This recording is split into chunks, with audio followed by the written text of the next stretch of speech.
مشرف کو برا بھلا کہہ کے بات کو تو پورا ادارہ پوری حکومت اس کی کیا رسپانسبلٹی ہے؟ ڈالر کا نقصان پاکستان کو اس جنگ میں ہوا ہے جو امریکہ کے کہنے پر پاکستان کی سرزمین پر لڑی گئی ہے. سی آر پی گھس گئی تھی, را کے ایجنٹ اندر داخل ہو گئے, قوم کی بیٹی ڈاکٹر رافیہ کو پکڑ کر امریکہ کے حوالے کر دیا. جی ناظرین, میں ہوں ثاقب صدیقی, آپ دیکھ رہے ہیں الوفا نیوز کراچی. امیر جماعت اسلامی پاکستان حافظ نعیم الرحمان ادارہ نور الحق میں پریس کانفرنس کر رہے ہیں. آئیے چلتے ہیں, دیکھتے ہیں کہ ان کا کیا کہنا ہے پریس کانفرنس میں.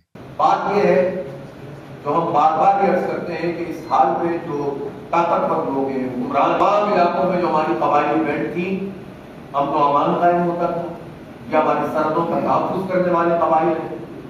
انہوں نے پاکستان کے لیے ہمیشہ ایک زبردست قسم کی فوج کا کردار ادا کیا ہے.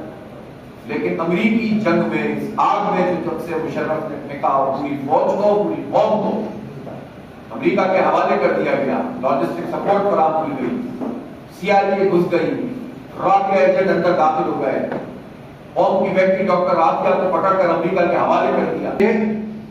ان کے خلاف کون بات کرے گا, ان کو کون فکس کرے گا؟ یہ تو نہیں ہے کہ آج ایک آدمی سیٹ پر ہوتا ہے تو وہ اپنی طاقت کی وجہ سے سب اس کے آگے جھکے ہوتے ہیں, جو وہ فرماتا ہے وہ بالکل ٹھیک ہوتا ہے. وہ سیٹ سے اترتا ہے تو چار گالیاں اس کو دے دو اور بات کو آگے بڑھا دو. جب مشرف کو برا بھلا کہہ کے بات کو تو پورا ادارہ, پوری حکومت اس کی کیا رسپانسبلٹی ہے؟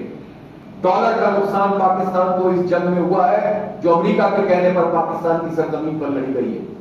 فوج کے جوان شہید ہوئے ہیں, یہ فوج کے جوان بھی تو کسی کے بچے ہیں. یہ کیا پالیسیاں ہیں جس کے نتیجے میں نہ ہماری فوج محفوظ, نہ پولیس محفوظ, نہ ایف سی محفوظ, نہ عوام محفوظ, نہ بلوچ محفوظ, نہ پختون محفوظ.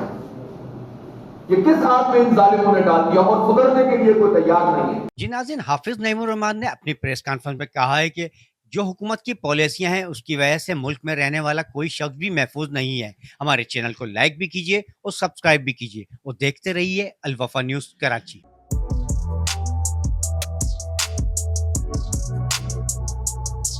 اس کو لائک اور سبسکرائب تو بنتا ہے. Thank you.